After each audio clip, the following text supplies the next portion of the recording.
भगवन् विश्वेश्वराय महादेवाय त्र्यम्बकाय त्रिपुरान्तकाय त्रिकाग्निकालाय कालाग्निरुद्राय नीलकण्ठाय मृत्युञ्जयाय सर्वेश्वराय सदाशिवाय श्रीमन्महादेवाय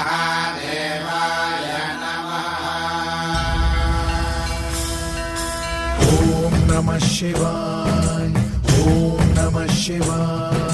शिव शम्भो सम्मानित शङ्कर ओङ्कार गूंजे हृदयम्। महामहान् महिम महेश्वर नव नव चरणं हे हरदम्। शिव शम्भो सम्मानित शङ्कर ओङ्कार गूंजे हृदयम्। महामहान् महिम महेश्वर नम नव चरणं हे हरदम्।